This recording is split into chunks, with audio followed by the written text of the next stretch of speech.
LTspice 4 includes an integrated waveform viewer that, in combination with a schematic editor, provides an easy way for designers to display and review simulation data.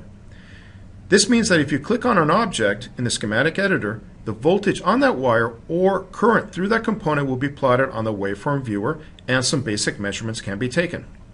Welcome to LTspice 4 Waveform Viewer video. I am your host, Gabino Alonso. This video provides an introduction to the use of LTspice Waveform Viewer in the analysis of a simple circuit so that you can review your edits of your design quickly and efficiently. I will demonstrate the features of the Waveform Viewer, overview how to take some basic measurements, and highlight how to save your settings and export your data. Once you have opened an existing schematic or saved edits to your recent schematic, the first step is to run a simulation. If you notice on the toolbar, a symbol is provided for you to run the simulation. And when you do so, you'll notice that the waveform viewer is invoked. To probe a schematic, the simplest method is to point and click on the wire to plot the voltage on that wire. So if I click on the schematic editor, I can now go over to this output node here, and you notice that my crosshairs change to a voltage probe. If I left mouse click on that node, the voltage on that node is displayed on the waveform viewer. Likewise, you can also plot the current through any component by, again, moving the crosshairs over to the element, and you notice in this case it changed from the crosshairs to a current probe, and again, left mouse clicking.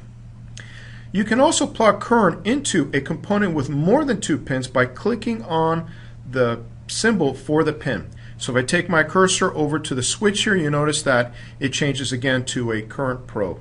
Please note that the direction of current is into the pin.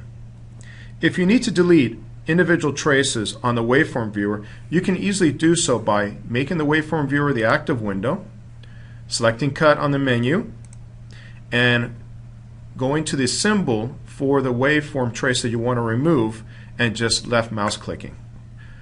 Alternately, you can also just double click on the either voltage or current of interest, and that will also clear out all of the other traces in the window.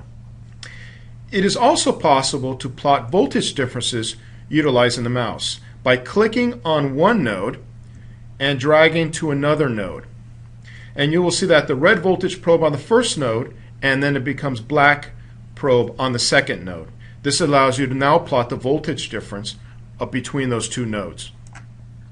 Let's now zoom into the steady state portion of Vout. To zoom in on the portion of a waveform, all you need to do is to hold your left mouse button and draw a box over the portion of interest. Once you've done that, you also have some other options available on the toolbar. You can zoom in further, you can also zoom back, and zoom out to its full extent like we showed before. You also have this very handy auto range, which allows you to kind of scale up the vertical axis to full extent. And of course, my favorite, the common and popular undo. You can also take some basic measurements using your mouse cursor and reading the readout in the lower left hand corner. If I zoom in a little bit further here and select a portion of area that I'm interested in, I can now draw a box like it did before to zoom in. So I'm going peak to peak now, top to bottom. And if I look at the lower left hand side, I have some basic information with regard to the time and also the frequency, as well as the dy in terms of the output voltage ripple.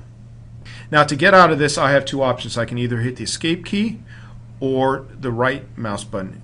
If I just accidentally let go and zoom in, I can also come over here and do the undo as well. There are also two other cursors available that you can attach and utilize to do some basic measurements. If I just click on Vout, my cursor comes up. I can now move this around to take some basic measurements, and you see the active window right here showing me the details of that particular position. Likewise, if I right click, I have the option of utilizing a second cursor as well as the first and second one to do some voltage differentials. So in this case, I can take a second one, place it there, and take the first one, place it here. Also, LTspice provides additional measurements in terms of average and RMS.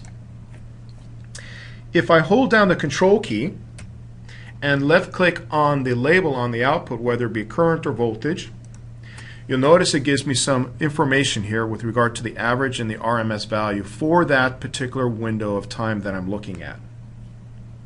Another useful probing technique is to plot the instantaneous power dissipation of a component. To do so, in the schematic editor, hold down the Alt key and move the crosshairs over the component of interest. You notice that the crosshairs become a thermometer at this case. You can now click on that component, and that will then display the instantaneous power dissipation as an expression of voltages and currents.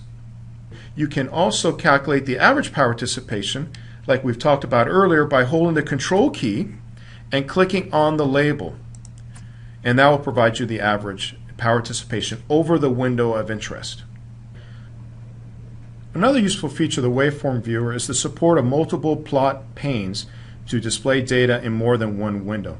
This allows better separation between traces, and it also allows different traces to be independently auto-scaled. So let's say we're interested in comparing and contrast the output voltage with the inductor current. So I want to have a separate pane for each of them. So I can click on the waveform viewer, go to plot settings, add a plot pane, and now I can then go to my schematic editor, click on the inductor, and now I have a side-by-side comparison of the two. If I want to, I can also drag the label from one to the other, and that will provide me the combination of the two traces in one pane. If I'm interested, I can also drag this up to the top one, and if I hold down the Control key before I let go, this will provide me a copy of that trace on that separate pane. Once you've configured the waveform viewer with the appropriate traces and scale, you can save those as a plot setting for later use.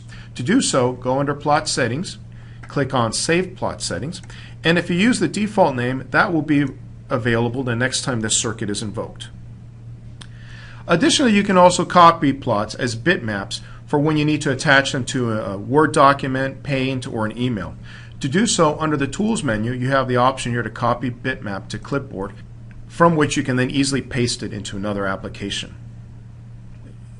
If you need to analyze your data using an application like Excel, you can utilize the Export utility available under File menu. This now allows you to select the traces of interest, and then you can go ahead and export them into a text file. For more documentation and information on the waveform viewer, please visit us at www.linear.com/LTspice. Thank you and happy simulations.